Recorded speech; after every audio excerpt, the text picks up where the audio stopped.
Hello, this is Arlene White Swan. This is part 2 of the other video I did where I had to cut off short about Camelot and the sword suit. So kind of picking up where I left off, I had talked about Arthur and I had talked about some of the high drama that goes on at Camelot, which is why I was basically directed by the Tuatha de Danaan to put Camelot in the sword suit. And the first card that we see is the Page of, or the Maiden of Swords. And the Maiden of Swords is an interesting card here because the image that they sent to me was of Salome, who had John the Baptist beheaded. So it's actually quite a deep symbol because you have the aspect of the Page or Maiden of Swords as loving, dancing, and balancing, which of course Salome was a dancer. But there's also the fact that because the Arthurian legends were written by clerics, ecclesiastics, monks, because they were one of the few classes of people who could read and write in the medieval times, Arthur was framed as a Christian king. Even though his father is of the dragon bloodline and his mother is of the Atlantean magician bloodline, he's presented by the monks as a Christian king.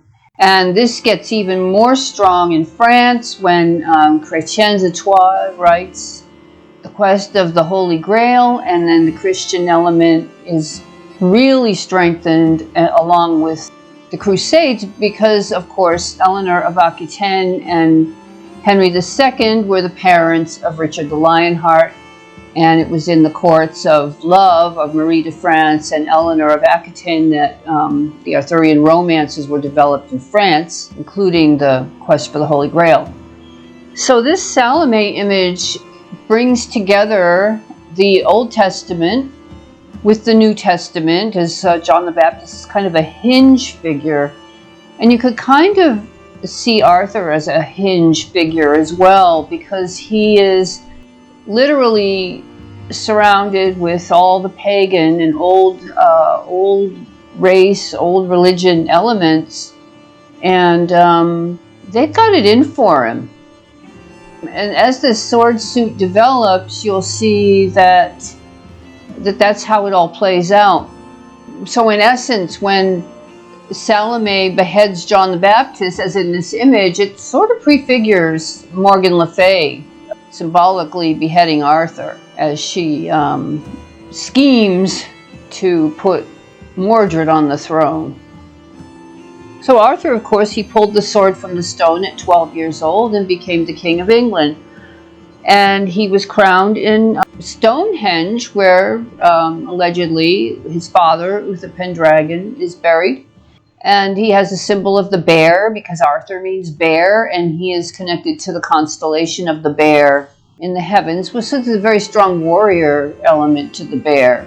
He's young and he's a bit untested, he's untried, he's got his sword, but he's not quite wielding it yet. Of course, as we know, the swords represent the sun rising and the spring and the air and everything fresh and new and young. And so it's just that Arthur is at the beginning of his reign very green, you could say. But still strong. And on the front of his sash, there is a kind of a sea serpent, which is something that harkens him back to his parents, his father being of the dragon bloodline, as I said, and his mother, a priestess of the Atlantean magicians, and also his half-sister Morgan Le Fay, and Morgan is a kind of a mermaid. And so this is the sign that he is still beholden in a way, also because he got Excalibur from the Lady of the Lake. He's still beholden to that underworld fairy kingdom, even though he's not really of them.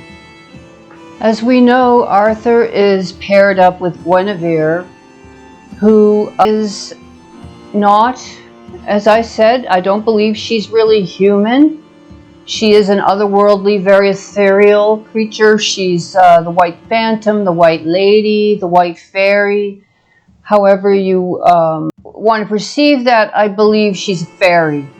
And she suffers a lot because she is the sovereignty of the land. She represents the sovereignty of the land. And she's caught between worlds. So she's married to King Arthur, who is, for all intents and purposes, human.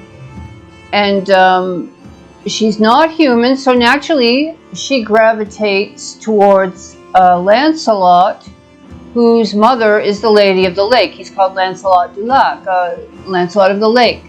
So he and she are more alike in that respect.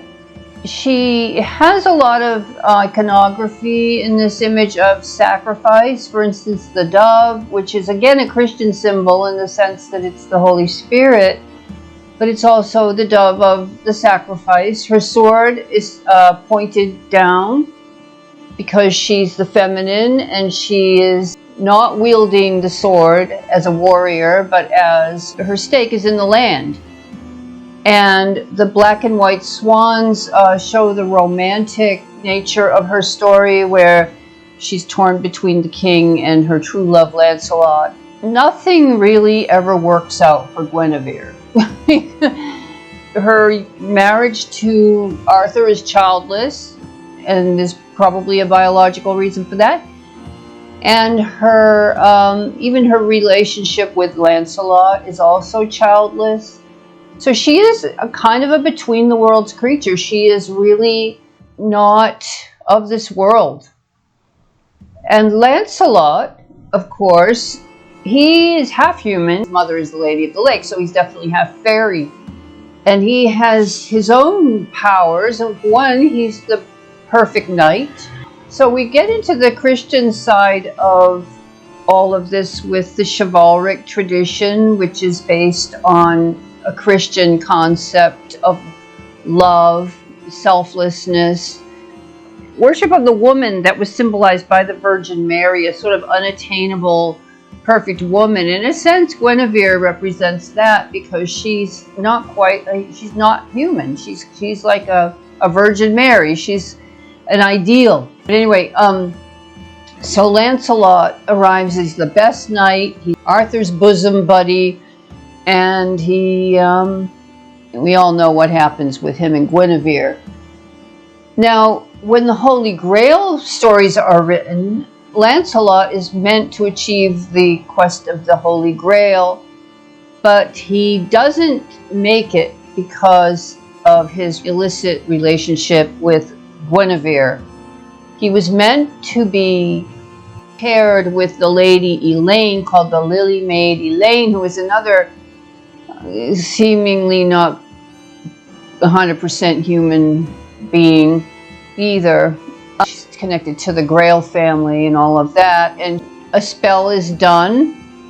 Again, the same as what happened with Arthur's birth with Arthur Pendragon and Igraine, the same as what happened with Arthur and Morgause under the spell of Morgan Le Fay. And again, Merlin does a spell to convince Lancelot that Elaine is Guinevere, and he sleeps with her, and Elaine gives birth to Sir Galahad, who does achieve the Grail. So this Grail family is all still in the same bloodline. And another thing to keep in mind that's in keeping with this sword suit is that it is Lancelot and Guinevere's relationship that brings down the Round Table. I will go into that story when I talk about the wands or the spear suit. Because, yeah, Lancelot destroys the whole thing because of Guinevere. Now, with the Ace of Swords, Arthur receives the sword Excalibur from the Lady of the Lake. This, I believe, is a pact that he must make. He's being born from the dragon bloodline, which is from the line of Cain in the Bible, with the Pendragon, and an Atlantean high priestess. And he is going to be a Christian king, which I'm not sure whose influence that is aside from the monks, because Merlin was certainly a druid, and that was his advisor. So the Christianity has come in through the writers of these stories. But his allegiance, because he has this sword, will be to the fairy realm, whether he knows it or not. Now, all the twos in this deck are Tristan and Isolde. And I do have another video where I tell the story of Tristan and Isolde using the tarot deck here. The reason they fit with the House of Camelot is because their love story mirrors that of Lancelot and Guinevere, because again, Tristan's best friend is King Mark, and he brings Isolde to King Mark, and then he and Isolde, because of a love potion in this case, which is another kind of spell, have this mad, crazy, obsessive love affair. And in the Two of Swords, we see a kind of truce, because the Two of Swords often means a truce or a friendship. At one point, Tristan and Isolde run away to the forest, and they fall asleep. And to prove that they are chaste, in other words, the courtly love element is there, but also the loyalty of Tristan to his king is also still present. Tristan lays his sword between he and Isolde as they sleep.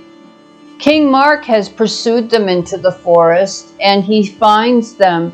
And when he sees Tristan's sword lying between Tristan and Isolde, he exchanges Tristan's sword for his. So when Tristan wakes up, he sees King Mark's sword and knows that they've been caught, but King Mark has had mercy on them. The thing to note about Tristan and Isolde and King Mark is that they're not supernatural beings, they're humans. So the story has a tragic ending, but it doesn't actually destroy the world. If Camelot is the world, Lancelot and Guinevere's obsession with each other, their passion, had the power to destroy the world as they knew it. The Three of Swords, we see Morgause, Morgan Le Fay, and Mordred as a child. Sometimes the Three of Swords, which is called communications cut off. It also can be about conspiracies behind the scenes and great sorrows. The bloody lion in the tapestry behind them represents Arthur, who they are plotting to bring down. In the Four of Swords, Merlin retreats to his cave. When Arthur finally reached adulthood and was old enough to not need Merlin's advice anymore, Merlin retired to his crystal cave in the mountains, in Wales, I'm sure, where he just took a chill out time. But the problem is that while he was chilling out, all hell was kind of breaking loose, and this was when things in Camelot began to go very pear-shaped.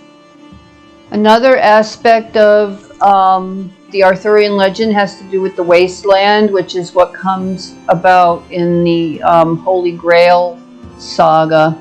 And one of the reasons that the wasteland was created in the elucidation by Chrétien de Troyes, which is when he described the priestesses of the wells. And these are more involved in the Grail suit or the cup suit. But here they're in the sword suit because these were priestesses of the wells, and they wear the generative moon crowns on their heads. And they serve the weary pilgrim, usually on his way to the Holy Land or something. They serve him by giving him water from the sacred wells in a golden cup, which is like a grail. King Amangons took an invading army into what we would think of as France, or the British Isles, anyway, Christendom. King Amangons came in and slaughtered all the priestesses and stole their golden grail, and caused a wasteland because no one was tending to the waters of life anymore.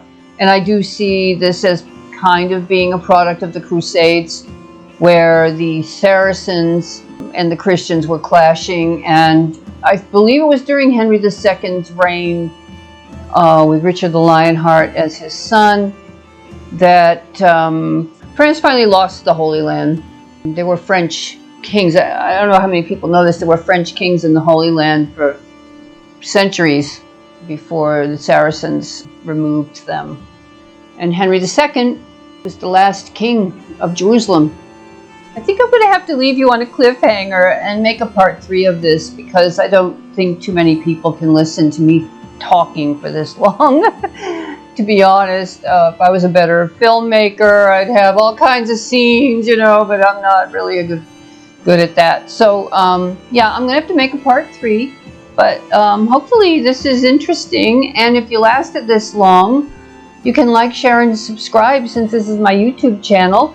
So I'm going to do 6 of Swords to 10 of Swords next time. So watch out for part 3. Thank you, everybody. Take care. Bye-bye.